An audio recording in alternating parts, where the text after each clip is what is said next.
guys, and welcome to today's Los Blancos podcast. Today we'll be discussing 3 transfer options that Real Madrid should sign, where both of us will be putting forward 3 of our favourite options that we can realistically sign in January. Now, we didn't want to leave you with no podcast this week. We obviously know Valencia game because of the floods. It's horrible what's going on in Valencia.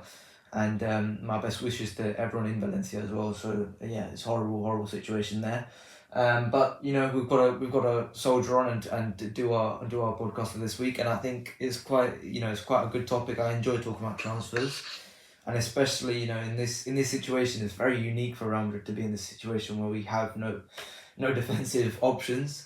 So I think this is quite we've got some unique players here. I think some players who we've talked about plenty before, but never really had the opportunity to sign.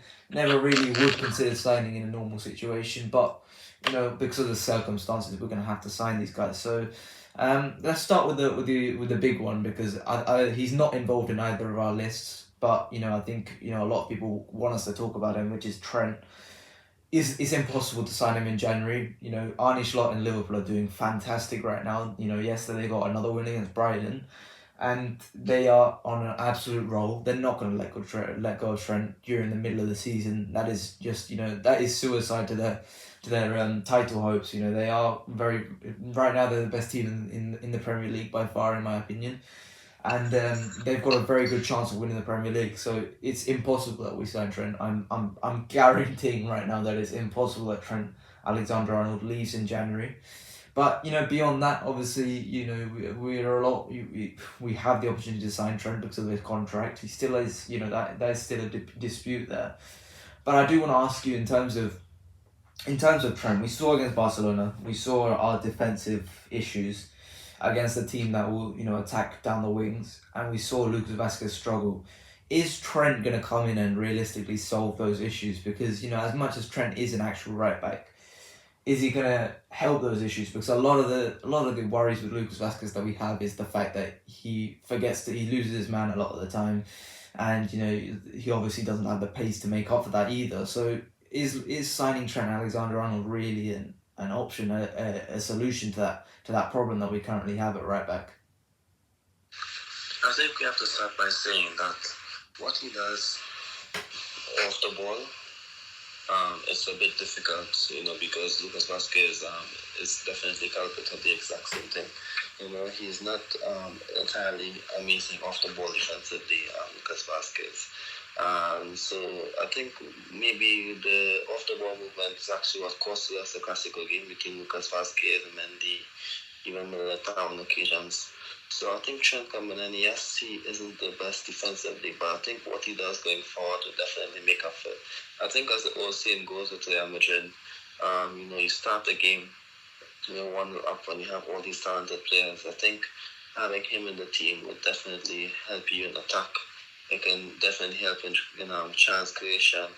It can definitely help in building the ball out from the back and creating chances. So I think having Trent there is going to help you out. It's going to help other parts on the pitch. I think you don't get that with Lucas Vázquez. Yes, you get the tireless running. He can bomb forward a lot. But with Trent, you just get a whole lot of other positives that you will not unlock with Lucas Vázquez. Yes, that's the defensive side of it. But I think if there's a way to mitigate the risk defensively, like for example when Casemiro was so good in just cutting all the gaps, I think it's going to help the team. There's certain things that you just have to accept and that you can't really fix, in my opinion. I think that's maybe one of them. You can improve on it, but and he can maybe get better defensively, which I think he would in some time. It's not going to be perfect, but I think it's just something that we have to accept, and we just have to find ways just to close the gaps down elsewhere, just help them out, like with Valverde, Camavinga, etc. I think these guys would be definitely important to the adaptation, and of course it's all about the tactical advice and the guidelines that's given to you by the coach. I felt that as bad as it was defensively, a lot of it has to do with coaching in the game against Barcelona. It's difficult to entirely just blame Lucas and Mendy alone, because it did look like we lacked some type of coaching. But if you look at it, if we have someone like maybe Xabi Alonso or a coach who gives a lot of tactical guidelines, and I'm talking about the future next season, I'm not talking about now. That's why I'm openly saying maybe if we have another coach, then maybe we would be a more drilled team. The defense might be better in terms of pressing, positioning, etc. Because I believe that's the only area where I believe Ancelotti lacks when specific coaching for specific guidelines. That is the defense. Sometimes when we lose games to Manchester City, when we lose games to Barcelona, when they lost to Chelsea in 2021, a lot of it has to do with lack of coaching and tactical preparation, or maybe just neglecting the issues that we have and thinking that we would have enough to beat the opponent. Yeah, and I think Xabi Alonso does definitely help a lot of those issues because he's a lot, like you said, a lot more tactically advanced, and so that's obviously gonna help a lot of those issues. But I am a bit concerned. But it's always been a concern with Trent is the fact that he does tend to lose his marker. I'm not as concerned in terms of one-on-one defending because I wouldn't say Trent is an overall negative in terms of one-on-one, but I just don't think his positioning is pretty poor, and a lot of we've definitely used it against Liverpool so many times over the years, and so that's something I'm very concerned about. But we're just gonna have to see what happens because we're gonna be talking about plenty about Trent in the next few months, that's for sure. Because the Lucas Vazquez talks ain't gonna go away. And in terms of this contract situation with Liverpool and Trent, it's not going anywhere either. So that's Trent. And in terms of Sergio Ramos, we might as well get that one out of the way as well because Sergio Ramos looks like he's very, very close to signing with Boca Juniors, which I'm not sure the logistics of like a 37-year-old going to Boca at this stage in his career, which is it's kind of crazy with his family and stuff. But it's a good move for him. Obviously, a fantastic club, and that will be a fantastic experience for him and for the Boca Juniors fans. That's a wonderful player to have, even if it is at age 37. So good luck to Sergio Ramos. Obviously, that's now off the table, and we can't bring Sergio Ramos back. So that's obviously. What can you do about that? But do you want to start with your first player in terms of your three options? Before I started my player, I'm just going to say that when I looked at this, I was also looking at, let me see who we can realistically sign. Who we can realistically sign under Carlo Ancelotti, and if we sign the player with Ancelotti playing. So when I'm thinking about it, I'm thinking about past players, and none of them come to mind. Then definitely solve the defensive crisis. So when I'm thinking about it, I'm also thinking about at some point in time that I was going to have to play at right back this season if we don't have a signing. At some point in time, he's going to have to. So I'm thinking if he has to play at right back at some time, maybe we need to sign a strong centre back who can make up for it, because I want to have a centre back. But if he has to play at right back, who are we going to put at centre back? Germany is on the centre back. He's going to do a good job because he did it to the cup, but he's not a centre back. So maybe I don't mind Germany, but what if Germany is in the midfield due to some sort of injury crisis? So that's why the first strong option I have would be, of course, Jonathan Tah, because he had a strong season in Bayer Leverkusen. He's a strong defender. He can fit into the tactical system. He ended of course, had a few centre-back partnerships with Germany. So I believe it's going to be, it's not, of course, the best option. Of course, someone like Alessandro Bastoni, in my opinion, is the top option. I think he is, in my opinion, the top 5 best centre-backs in the world, and it often goes unnoticed because of Van Dijk, because of the Militao, even Arajo and all these other guys. But in my opinion, Bastoni has been so important in Inter Milan, and I believe that he is crucial. But I think he's still signing Inter Milan contract extension until 2028, I believe. His contract, I believe, expires in 2026, but he's close to signing until 2028. So it's going to be a bit unrealistic. So that's why I believe in terms of centre-back specifically, I believe Jonathan Tah is the first option. And it's only due to his contract expiring at the end of the season. It could be a bit realistic if we want a centre-back, and maybe if instead of targeting maybe a young centre-back, like how we targeted him in Euro, I believe if you want someone with experience, someone who is good in winning titles, who can fit into a team, I think it's going to be him. He's a strong option, can definitely come in immediately. And like I said, Militao is a long-term centre back for me, and it's a bit injustice to have him playing at right back. But as you can see over the past 3 seasons, there are players who play in positions that they're not comfortable with. But because we knew them, they come up and get through many things, such as even Valverde under Zidane a lot of times. So I believe that this is one of them. So I think that's why, in terms of the best, strongest centre back we can find that's available on the market, I believe it's Jonathan Tah. I know that you have an interesting option as well for centre back. So I'll just wait for you to let me discuss him before I discuss my other options. Yeah, I mean, with Jonathan Tah, I think it's very interesting. I think, we've discussed him already before, and I think the most intriguing thing about him is the fact that his contract's nearly up and we could get him for really, really damn cheap. He's as steady as it gets, in terms of just bringing him in and having that option. I think this is probably the best value for money option that you can buy in January. And I think, it would help as well, because if we're talking about Xabi Alonso, that's one of his guys, one of the guys who helped him win that league title. He's just a very, very steady defender, very experienced, very, very, very good on the ball.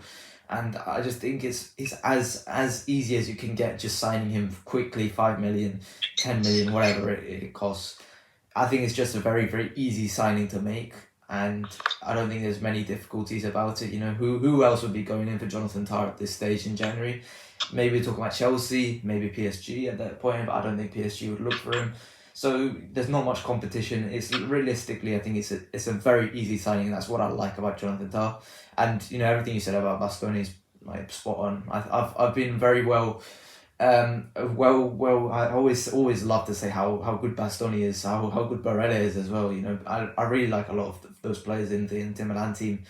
I think Bastoni is just a fantastic defender. He does everything that you want a defender to do. And so I think he's a fantastic player, but he's obviously unrealistic at this point. But yeah, you're spot on with Jonathan Tah, and I think I would be very, very inclined to sign Jonathan Tah in January, because I think he's as good as it gets in January, realistically, to be honest. Yeah. Like I said, I know that Militao is better than him, I know Zidane is better than him. But what if we have an injury? That's something we have to definitely think about, because Vallejo is not going to come in and play in a big Champions League night. Alaba, he's not Militao, and he's not expected to return in the same condition like Militao did. Because Militao should release a level this season, and I'm not expecting Alaba to come back and show that level, in my opinion. So, honestly, I believe that it's difficult to see Alaba come back at the way he started the last 3 seasons at Madrid. It's difficult to see him come back like that. So that's why I believe we need a strong option. Even if it's just one extra body, we can have there. I think it's going to be important. So that's it. Yeah, so I'm going to move on to my first player now. And in terms of my criteria, it's very similar to yours. I looked at former players, there were none. So instead, I looked at some players, maybe aging players, some players who are, towards the end of their careers. But I also looked at some younger players who maybe aren't like young stars, maybe like William Saliba around the world, but players that you could bring in and they're going to have, a use in your squad for the next 10 years, let's just say, like a Lucas Vazquez, like a Nacho, and, that's what I want to sign, a squad player that can definitely be used for the next 10 years and, alongside maybe a couple of experienced options. So my first option, with that in mind, is I've gone for João Mario from Porto. Now, I've always said that João Mario is a fantastic player. I've really liked him over the years, and I think he's a very similar player to what Lucas Vazquez was when he was younger. He's a right winger turned right back now, and he's a very solid right back. He's really good on the ball. He's a Portuguese winger, and he's really good on the ball. Really good dribbler of the ball, gets the ball up the pitch very nicely, and he's a good crosser of the ball. All of the things that Lucas Vazquez used to do when he was a bit younger and fitter. He's 24 years old only, so that's obviously a very, very good plus. He's going to be in the squad for the next 10 years, whatever. And defensively, he's not a pushover either. He's not a great defender. I'll come clean and say he's not like some lockdown guy who's gonna lock down whoever's gonna come back on that side. But what I will say is, as a team defender, he will defend well. We've seen Porto put on resolute defensive displays, and he's playing right back for those, despite the fact he is a former right winger. So I would say João Mario is a very, very solid player, and a player which can play in the squad for the next 6-7 years. And I think we need those squad options, to be honest, because right now we're signing stars. We're looking to sign this guy who's a world class player like Florian Wirtz, for example. But we're not looking to sign the players that form the backbone of the squad. So that's what I would say with João Mario. What are your thoughts on him? Yeah, he's a solid option. I must admit, it didn't come to mind for me. Of all the hours I looked, searching for available players, But I think it's definitely going to help with the options aspect because we do need numbers, we do need bodies, we do need options. Of course, we have to see a lot of Jesus Forte and maybe see how he develops if he is going to get game time. But I believe that he's definitely going to be a player that Ancelotti would trust. Maybe over, not just over Forte and other right backs, but over Lucas Vazquez on some occasions. Because he's good on the ball, he has a good eye for making forward passes. So I believe that that's what we need. We need good technical players. Of course, he isn't Trent, he isn't Hakimi, but he's actually good on the ball, and he can hold on to the ball really well. He can actually put in good crosses into the box, and of course he's good defensively. He's not amazing defensively, in my opinion. So, of course, it's not the best option in terms of all-around right back, but I believe that it's definitely an excellent option that we can get for a good cost, in my opinion. I don't have no excuses. Yeah, I think he wouldn't cost too much. I don't think Porto will ask too much, to be honest, at this current moment in time. Maybe it would drive up the price a little bit because it's in January, but I don't ask for excessive 30 million, to be honest, for João Mario. I don't think he's that important of a player in their squad that he would cost that much. That being said, I do think there are other options out there. I would hesitate, but still, I would like him. I like him a lot, and have liked him a lot for Porto for the last few years. So I think he would be a good signing. But do you want to move on to your second player? Who do you think you should sign? And I was also thinking about a right back as well, because we do need a right back. But I think when I looked at the situation, for example, I know Real Madrid, I've seen it for the past 5 seasons and how they looked at their transfer targets. When Real Madrid want a player and they can't get that player, they can't get the player to fit the criteria that they want, they're going to wait for that player until someone comes up. The signing of Jose Lu as an attacker was definitely something out of the blue that we did not expect, but it was a necessity. So that's why the signing João Mario is a good option for me. But in terms of top quality right backs, I believe that the club has its eyes on Trent Alexander-Arnold, Hakimi, maybe someone like Reece James if he wasn't injured a lot, because I know that the interest in him cooled down a lot ever since his injury is starting popping up a bit more frequently. And I think with Trent as an option, another top option for me in England is Livramento. In my opinion, I'm a big fan of him. But signing him in January, even in the summer, is a bit difficult. And signing Trent, like you said, is difficult because Liverpool are in the title race. They are, of course, contenders for the Champions League as always, because they are, of course, top 10 in the world, of maybe top 7, but top 10 just to be safe. So they're always there when it comes to the big trophies. So I think they would prefer to lose Trent for nothing instead of letting them go now for a cheap cost. But so these options are really unattainable. Livramento is tied up. I was also thinking Denzel Dumfries, but he's going to sign a contract extension within the next couple of weeks, so that's going to make it difficult. So all the options, I think Juan Foyth, back to guys like Juan Foyth, who we spoke about so many times because he does well against Vinicius. He's such a good right back who can play at centre back. He can play both positions. I think if you can sign a player who can do 2 in 1, I think it's definitely going to help out the squad a lot. It's going to help out with the town. It's going to help with it to get some less. Sometimes, because the report just came out saying that the club is concerned about his fitness with his knee, and he isn't getting enough rest. So I think signing a centre back who can play at right back is definitely going to help out a lot. We can see in the big games how one fight is really good defensively. We can see that we actually need we need defensive cover for these big games. We cannot afford to be exposed again.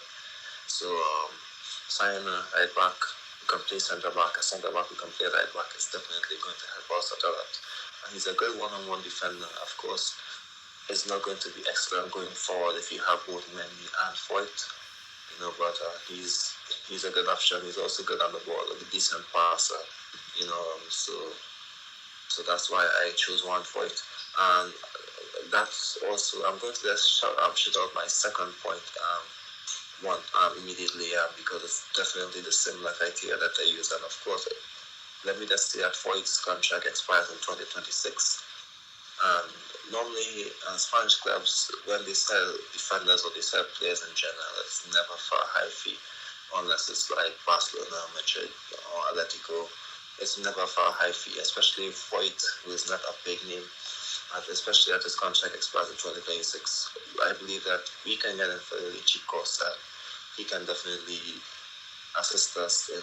He can be a centre-back option as well, even if you sign a right back like Trent or any top quality full-back in summer, he can be an option. He can be a good option for a centre-back until we can sign the main target. And even when we sign another target, Liga is going to be a year older, Alaba is going to be older, so Blancos are going to be there, of course, so we will need the options. I think he's a good option. And that's why I also spoke about Lindelof as well. Not perfect, I know that it's a bit shocking to hear Victor Lindelof's name linked to Madrid, but we were interested in him as an option. I think a couple of years ago, or maybe even last year, I believe there was a report saying that we had a bit of interest in him. But I know that he struggled a lot in Manchester United, but when he is next to a really capable defender, like a leader, I think he does really well, in my opinion. When he is next to Rafael Varane, he looks really good, in my opinion. So he would look good with our centre-backs. He would be a good option. So he has shown that he has a lot of quality, but he's a bit uncomfortable next to some defenders, maybe Maguire. I'm not too sure why that didn't work out, because Maguire is a leader for England, so I was also expected to do good with Maguire, but it just didn't work out. But like quality centre-backs, strong centre-backs, Militao, Antonio, I'm sure he's going to look really good, in my opinion. He can definitely fill in the gaps. His contract expires in the summer. We need a centre-back. We need the numbers. He can play at right back. Not as effectively as Foyt, but he's played there on a few occasions. If you ask me, is Lindelof better than Vallejo? I would say yes. If you ask me if he is a better defensive option than Lucas Vazquez at right back, yes. And the same goes for one Foyt times two. Foyt is better than Vallejo. Foyt is a better fullback than Lucas Vazquez in terms of defending. So I didn't look at the attacking fullbacks because there weren't any available. So that's why I decided that once there's an upgrade on both Lucas and Vallejo, it's a solid option for me. So that's what led me down that path. There's a lack of options as well. But if you look at them, one of the options, the contract is either expired in 2025 in terms of Tar and Lindelof, and 2026 in terms of Foyt. And that's the kind of options I expect Madrid to go after. Short-term options that they don't have to pay too much for. And yes, maybe the question with Lindelof might be that he failed in England. I don't think he failed at that. It's just that he didn't meet the expectations that was set for him. But how many times have we seen centre-backs? He's 28 now, but how many times have we seen centre-backs, not just in England, but also centre-backs who just didn't make it at a big club? Just maybe go elsewhere and finally settle down and maybe become the leader that they were meant to be in other teams. So I believe that Lindelof can do an okay job for us, and he can maybe even exceed the minimal expectations that I just mentioned for him. Yeah, I mean, in terms of Lindelof, I think he's one of those players which I just don't think the Premier League suits him at all. You mentioned how he doesn't work alongside Harry Maguire. Harry Maguire can't really cover his flaws in the fact that he's not very quick and he's not that mobile. So, if we put him next to Rudiger and Militao, then suddenly, a lot of those issues go out the window. And one of the things that made him so exciting when he was younger, he's been at Manchester United for a long time now. He was one of Jose Mourinho's initial signings, right? And he's been at United for so many years. And one of those things that he was really good at when he was with Benfica was the fact that he was really good on the ball. The fact is, he just can't express himself on the ball at Manchester United. And I remember saying this last year when we were linked to him, is the fact that I think he's one of those players. Is the fact if he changes the leagues, if he changes the league that he plays in, then suddenly a lot of those issues go out the window, and he's looked at like a good defender again. And I think a change of scenery. A lot of Madrid fans won't like the proposition of signing Victor Lindelof, but like you said, he's better player than Vallejo. He's a better player than Lucas Vazquez, and so I definitely wouldn't mind it. If it's on a loan, then fine. I think it's completely fine for us to sign Lindelof, and I think I'd be happy with it. To be totally honest, as just a backup option. Because I think he would be, he's not facing a lot of pressure, constant pressure like he is at United. He'd face, one or two, counter-attacks every game, 1, 2, 3, 4, 5, however many counter-attacks a game, when he's playing against, I don't know, Alaves or Las Palmas or something like that. And he wouldn't have to play like the big games, and that I think that'd be completely fine for him. And in terms of Juan Foyth, we've discussed Juan Foyth so many times over the years, whether it's in the match reviews, match previews, whether we've talked about him as a transfer option. We both really like Juan Foyth, and I think he's a really solid right back, and we've seen him do a job on Vinny so many times over the years.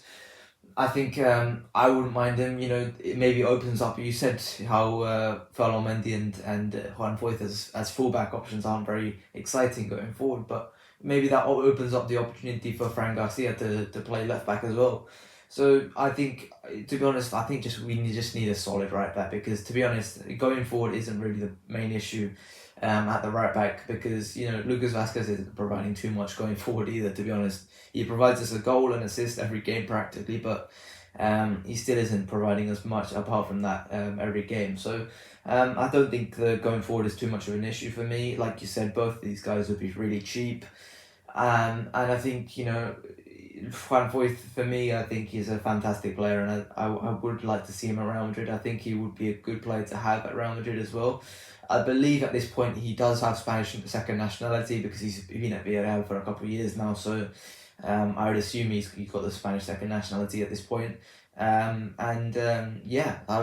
just don't think there's many issues to signing Juan Foyth or Victor Lindelof, to be honest. Both of these guys are completely fine. I'd be happy to sign both these guys. So yeah.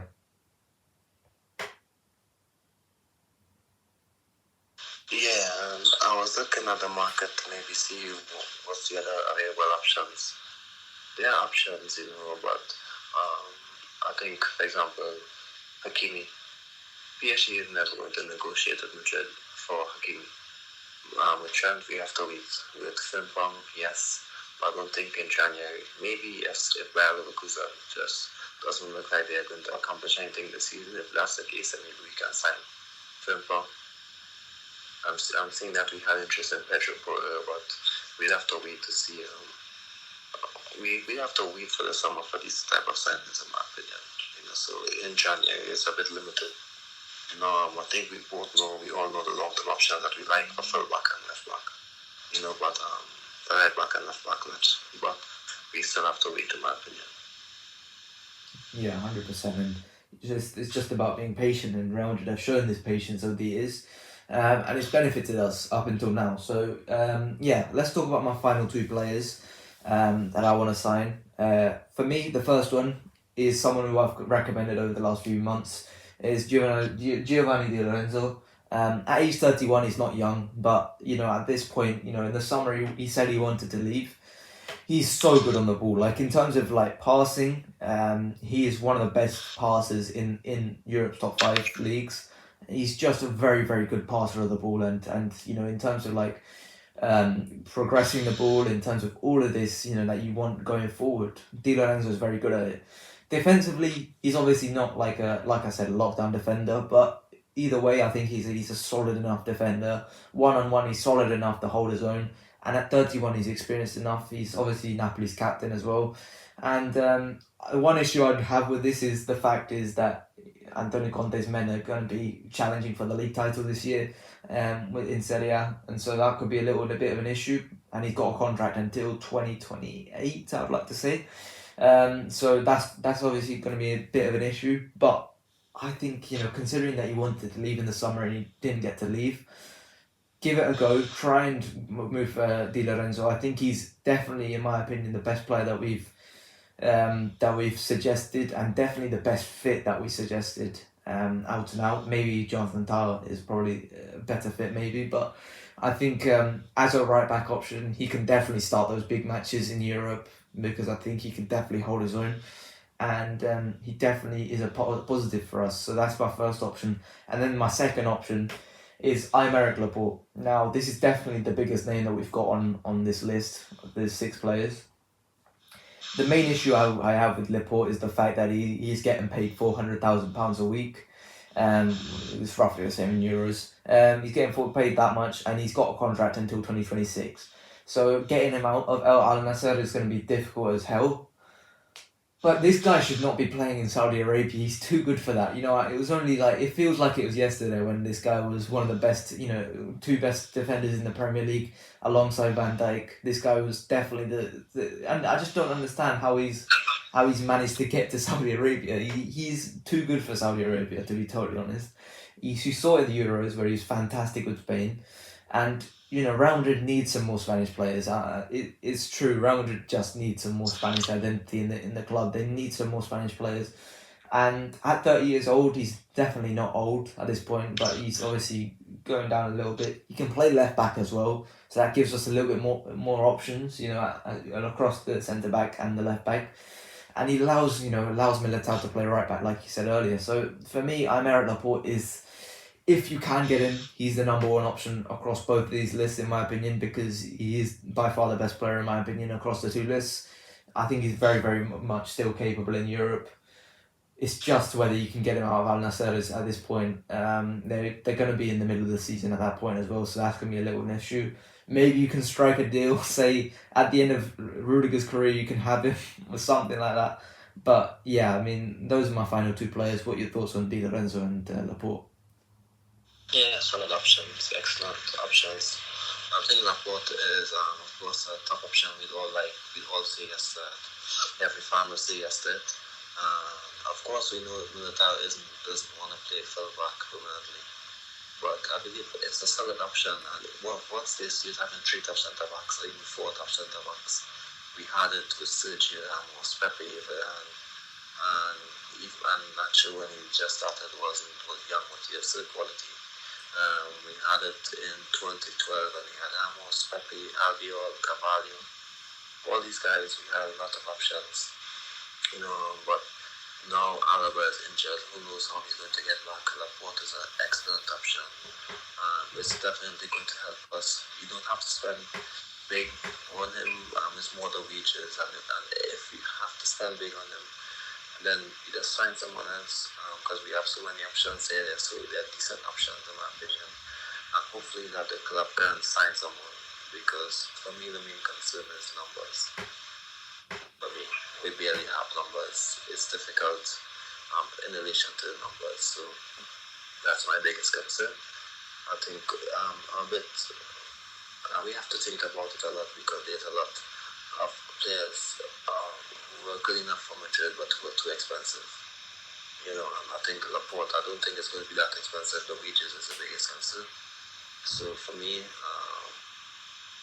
I'm not entirely happy with the centre-back situation and the right-back situation, especially after the Clasico loss. So almost any option sounds good, but in terms of the best of the best, I think he's definitely up there in terms of the names that we gave today. Not just the names that we gave today, in terms of the centre-backs in general. I think he's one of the best. He started almost every game in Spain's 2024 win. So I think he has the quality. He was linked to Madrid even way back in 2013, I believe, when he was a young centre-back at Bilbao. He went to Manchester City, did well, but now they signed other centre-backs. Pep started using other Diaz and Stones a bit more.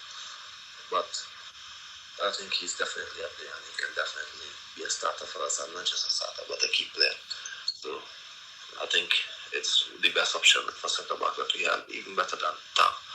Yeah, 100%. And like you said, I'd be happy with any of these options. We just need players, because right now it's not the players that we've got, but it's the fact that the legs of Militao and Rudiger and Lucas Vazquez right now, it feels like it's a ticking time bomb.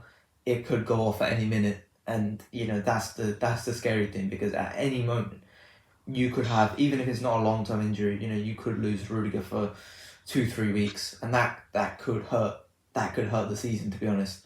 So it's just that this is preventing a lot of things from happening. It prevents a lot of versatility from the defense.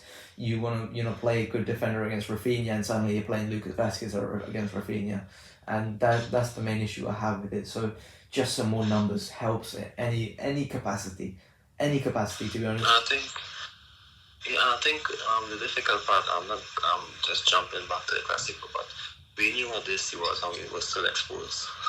So that's the concerning part. That's why I may be a bit upset about the Classico, because this was there.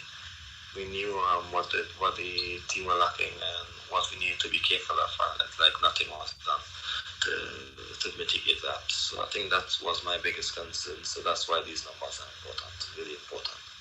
Yeah, and hopefully Real Madrid do sign someone. It does look like they could. It does look like they're gonna, because there's been a lot more reports than they usually are when we're complaining about signings. It does look like they are looking at centre back options in particular rather than right back options, because right back options are very, very thin. But we'll have to see. We'll have to see in January what happens. But yeah, that is it for today. Obviously no game this weekend. The game is Valencia. I'm not sure when it's postponed to. But we got Milan midweek. Hopefully we win that. Hopefully we bounce back, and then Osasuna next week as well. So and then an international break. So yeah, that is it for today. I hope you guys have enjoyed. Please like, subscribe, and I'll see you guys later. Bye bye.